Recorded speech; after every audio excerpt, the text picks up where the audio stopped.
Welcome back, everybody. We are diving deep today into the world of habits, specifically Atomic Habits by James Clear. Those tiny changes that can lead to huge results, right? But we're going deeper than a book summary here. Oh, yeah, for sure. Definitely. It's more about, unpacking the science, the strategies, and maybe even some of those interesting stories that, Clear includes in the book. Exactly. It's like, instead of saying, eat your veggies, it's figuring out how to make you want to eat your veggies, right? Yeah. And one thing that really kind of stuck with me was that concept of the plateau of latent potential. Right. Where it explains why you might be working really hard, Yeah. but not seeing any results. Yeah. Until all of a sudden, boom, Yeah. everything changes. Exactly. Yeah. It's that thing where, you're putting in the work, but, you're not seeing it. Yeah. Have you ever felt like that? I mean, I think we all have, right? Oh, yeah, totally. It's like that example that he gives, with the ice cube. Yeah. You're putting the heat to the ice cube, and nothing's happening. Nothing is happening. And then, boom, you hit 32 degrees, and all of a sudden it melts. It melts. But it's all that work that you did beforehand. Right. All that invisible work. Yeah, exactly. And that's where I think the patience and consistency really kind of come in. That is so reassuring to hear. Speaking of shifting perspectives, though, Yeah.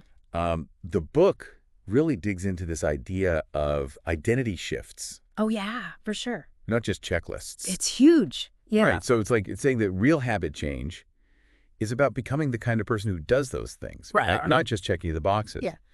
But isn't that kind of like a chicken or the egg thing? You Yeah. know? Do our actions change who we are? Or is it about believing in ourselves first? It's a great question, and it really gets to the heart of how habits and identity kind of intertwine and work together. And I think the book argues that it's a bit of both. Our actions definitely shape our self-image. Right. So every time we make that healthy choice, we're kind of reinforcing that, hey, I'm a healthy person idea.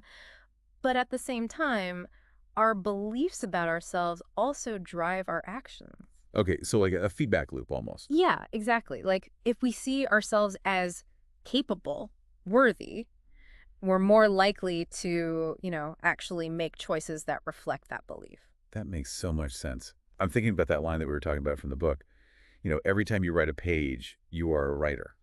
I love that. It's so good. It's not about waiting for validation from the outside. It's like you are a writer by the very act of writing. Yeah, yeah. And I think that applies to any habit, right? Any habit you're trying to build. Right. Each time you choose the salad over the fries, you're kind of like casting a vote for that healthy identity. Each time you practice a new skill, you're reinforcing that, you're a person who learns, you're a person who grows. Okay, so we've got this idea of tiny gains building up, the power of identity shifts. Mm-hmm.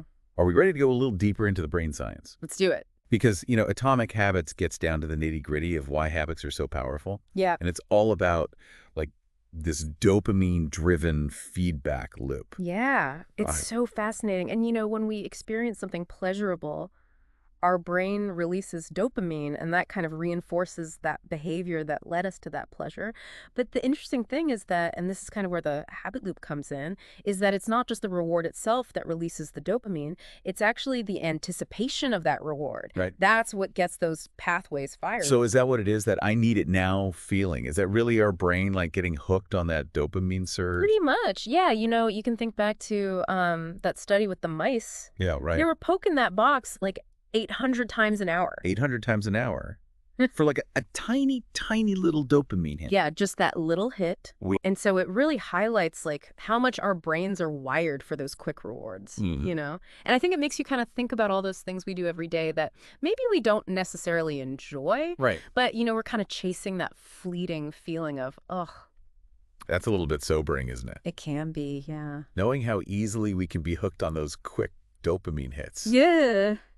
Makes you realize how strong those bad habits can be. Yeah. But, luckily Clear doesn't leave us hanging with the science, right? No. He actually gives us some pretty tactical advice for making good habits irresistible and making those bad ones a little harder to indulge in. Yeah. One of my favorites is this idea of temptation bundling. Right. Think about something you've been putting off, something you need to do, like, ugh, I got to do that. And then imagine pairing that thing you need to do with something that you actually want to do. Yeah. Suddenly that need to do doesn't seem so bad, right? Yeah, totally. It's like tapping into our natural tendency toward pleasure. Right. And kind of using it to our advantage, Right. right? Totally. He gives that example in the book. After I get back from my lunch break, I will call 3 potential clients. That's the thing he needs to do. Right. And after that, I can watch sports, which is what he wants to do. Ah, okay. Right. So you're linking that necessary task with that pleasurable activity. And it kind of creates this like positive feedback loop, right? Right. So it's more likely that you're actually going to do it. Exactly. Right. And, I think another really interesting thing he talks about is that cash register example. Oh, yeah. Where, the simple invention, just by making it harder for people to steal, totally reduced employee theft. Yeah.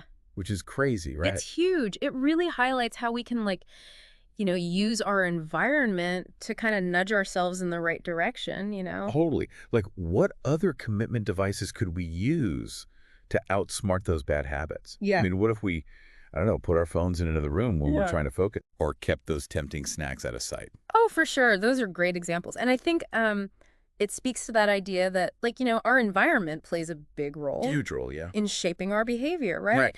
And we can either, set ourselves up for success by, making those good choices easier, more accessible, or we can inadvertently, sabotage ourselves. Oh, yeah. We surround ourselves with temptation. Yeah. Yeah, it's like that saying, out of sight, out of mind. Right. If Exactly. those tempting treats aren't staring at us, Right in front of you. we're way less likely to give in, right?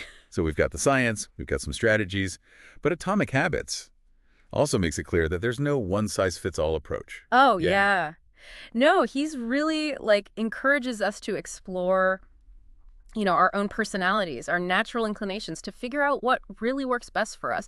It's kind of like that question of, what kind of game am I best suited to play? Right. And some of us might, thrive on routine and structure. And some of us might need more flexibility. Right. More variety. Variety, exactly. Right. And it's about finding those habits that feel right for you. Yeah. Not some, perfect version of yourself that you're trying to become. Yeah, I think what's really fascinating here, too, is this idea of that explore-exploit trade-off. Oh, yeah. Where it's totally okay to try lots of things early on, see what sticks, and then focus your energy on what really, works for you. Totally. So it's about finding that, sweet spot between exploration and, what was it called? Exploitation. Yeah, exactly. So early on, it's about trying different habits, Yeah. Different routines. But then once you find those habits that really click for you, that light you up, that make you feel alive, Yeah, totally. then you really double down. Yeah. You make them a consistent part of your life. Yeah, you go all in. It's like saying, okay, I tried running every morning and I hated it. Mm. But actually, I really enjoy taking long walks in the evening. Yeah. It's about finding those sustainable habits that you actually look forward to doing. I love that. It really is about, self-discovery. Right. Just as much as it is about self-improvement. And it's also about recognizing that this whole habit formation journey, it's lifelong, right? It is. It totally is. It's going to have twists and turns. There's going to be, unexpected discoveries along the way. Totally. And that's part of the fun. It is. Yeah. Before we move on, I think there's something else about Atomic Habits we should talk about. This idea of systems and how they can, help or hurt our good intentions. Oh, yeah, totally. Makes sense, right? We always focus on, the individual habit, but maybe there's something bigger we're missing, like trying to build a house with no foundation. Yeah, exactly. Clear's argument is that our habits are a reflection of the sisters in our lives, Think about goals versus systems for a sec. Okay. Goals are the result you want, right? Lose weight, write that book, learn a language. But systems are the process behind those results. Your routines, the cues in your environment, that support structure. So it's less about run a marathon and more about a system that gets your shoes on, gets you out the door, even when you don't feel like it. Exactly. Systems take the pressure off willpower in those moments. It's not about every day being perfect. It's about having that framework, even when you stumble. Like autopilot for good habits. You just do it. It's built in. But how do you even design those systems to make sure they work? Yeah. You know? Well, Clear talks about this thing, habit stacking. Simple but powerful. It uses habits you already have to build new ones. Think of something you do without fail, like brushing your teeth or making coffee in the morning. Oh, okay. Now imagine putting a new habit right on top of that one. Like if I always brush before bed, I stack flossing on that. Or I make coffee, then I write in my journal while I drink it. Boom, there you go. You're using that existing behavior's momentum And it's easier to remember the new habit because it's already part of your routine. Like a chain reaction. And this connects back to environment, right? Yeah. Making those good habits obvious, bad ones invisible, like we said before. Absolutely. If you want healthier eating, your kitchen's got to be stocked with good stuff, not junk. Want to exercise more? Have your gear ready to go, no friction. Goes back to decision fatigue, too, right? The fewer decisions, the less willpower gets strained, easier to stick with it. Like setting up your world so good choices are like the default. It's like those nudge things in behavioral economics, you know? Putting fruit at eye level or making stairs more appealing than the elevator. We can do that in our own lives. So it's those small environment tweaks that make a difference over time. Makes me think of that line, we overestimate one big moment, but underestimate small improvements daily. Such a good point. We get hung up on needing some grand gesture to change, but it's the consistent little stuff that moves the needle, right? Journey of 1,000 miles, one step at a time and all that. Love that. So systems in place, good habits are easy and attractive. But we're still human, right? There's that voice, "Ugh, not today," or "I'll skip it just this once." That's where that identity power comes in. Remember, habits are like votes for who we want to be. Each time we do it, we reinforce that. Healthy person, productive, creative, whatever it is. So if I want to hit snooze instead of running, it's, hold on, I'm a runner. That's what runners do. Exactly. You shift how you see yourself, embodying that quality you want. Each time you act on it, that belief gets stronger. It becomes you more and more. This is so powerful. But what about those days when we don't feel like our best selves? Tired, stressed, not making the best choices. Self-compassion time. We won't be perfect every day. We will fall short. Key is don't let it completely derail you. Approach it with curiosity and kindness. What can I learn here? How do I adjust next time? So it's not failure, it's data, right? Like scientists, not every experiment works, but you learn something each time. Precisely. That's where habit tracking can help. Seeing those patterns, those spots to adjust. Not to beat ourselves up, but to make a system that works long term. And got to celebrate the wins, even small ones, right? Every salad over fries, every walk instead of TV, that's progress. It's moving towards that better version of us. For sure. Those small wins keep us going. They show us we can change, fuel that belief, and they build up to those amazing transformations over time. So no waiting for motivation to magically appear. It's the systems, the identity, the celebrating along the way, realizing that these tiny atomic things can change our lives if we give them time to grow. You got it. That's Atomic Habits in a nutshell. Small actions consistently, knowing that journey starts with one intentional step. Okay, so we've talked a lot about the nuts and bolts of atomic habits, the science, the systems, how our actions shape who we think we are. But now I want to kind of zoom out a little, look at the big picture. Okay. Because, this book isn't just about getting more done or being better. It's about building a life that actually feels good, that feels meaningful. Right. Yeah, that's what's so great about it. It pushes you to think past those surface level goals and really consider what kind of life you're building, What are those things you truly care about? What are the things that make you feel alive? Yeah. It's like asking, what's my version of a good life? Maybe it's not the corner office or fancy stuff. Maybe it's family time, being creative, or doing something good in the world. Whatever that is for you, right? Totally. And once you have a handle on those values, then you start picking habits that support that vision. It's designing a life that's really you. This is where it gets really interesting for you listening, right? Think about it. What habits would make you feel like you're living your best life? That meditation you keep putting off, finally starting that project you've been dreaming of. No more excuses. The key is to find things that matter to you and you enjoy. It shouldn't feel like a drag, right? Yeah. The more you like it, the longer it'll stick around. This busts that myth that good habits got to be painful.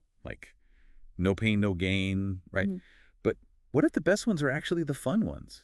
The ones that make you happy, that connect you to yourself and the world in a deeper way. Exactly. You want to feel like it's just a natural part of who you are, not something you're forcing yourself to do. And that'll be different for everybody, right? Right, totally. There's no one right way to do this.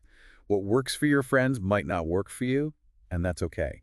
So it's about experimenting, trying stuff, and paying attention to how it makes you feel. It should feel like this fun exploration, What if you looked at habits like experiments? A way to learn about yourself, see what truly sparks joy for you. I love that. Takes the pressure off needing to be perfect right away. It's that growth mindset, knowing we're always changing, and our habits can change with us. And remember, you're not alone on this journey. We all hit those roadblocks, those days where we don't meet our own expectations. The important thing is not to let those moments define you. We talked about being kind to ourselves before, and it's worth saying again.